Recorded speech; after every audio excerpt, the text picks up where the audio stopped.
about 4.5 years ago when I actually met Daniel on the worship team, and he was leading a trip to Thailand so that we could serve the Karen people in Burma. And there's always been this call on me to go out into the world, and I never really had a direction. But something about Myanmar, something about the people there, we watched this documentary on Netflix, and it just absolutely called to me.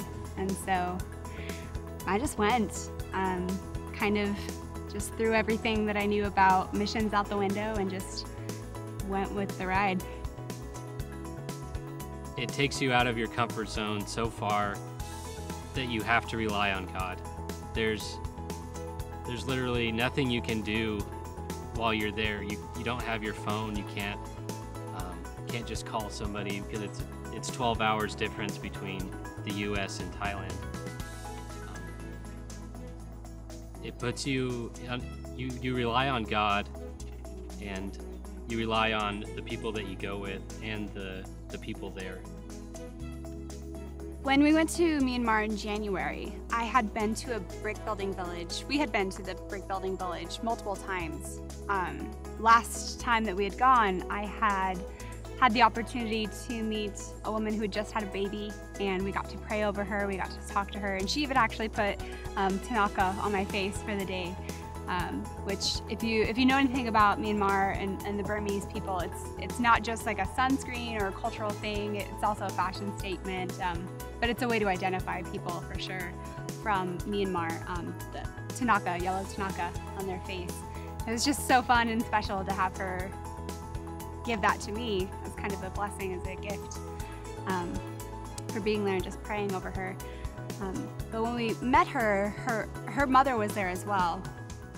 And when we went back in January, we went into a hut and we talked to a woman who was watching over the grandchildren while everybody in the village worked on building the bricks.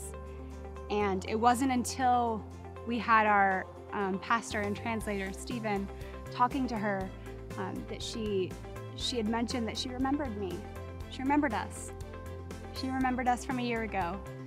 And that because the people who were in that village came together not as everybody knowing each other, but just as people who needed to work together to make a living and to be in a place that could provide security in numbers.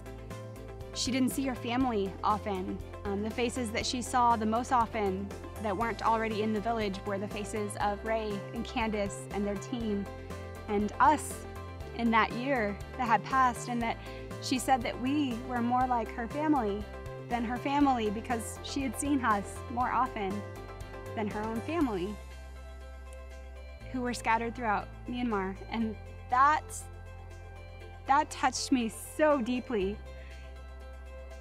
That brings me back to Genesis, where we're meant to be stewards of this whole world. We're meant to create, we're meant to be fruitful, we're meant to have relationships with each other and with God. And to think that there's a relationship thousands and thousands of miles across the world that I didn't even realize was starting, but there it is. And that story reminds me every day that there's something across the world that God's doing that we're a part of. And it's worth going, it's worth seeing what He's doing, and it's worth being a part of every single day.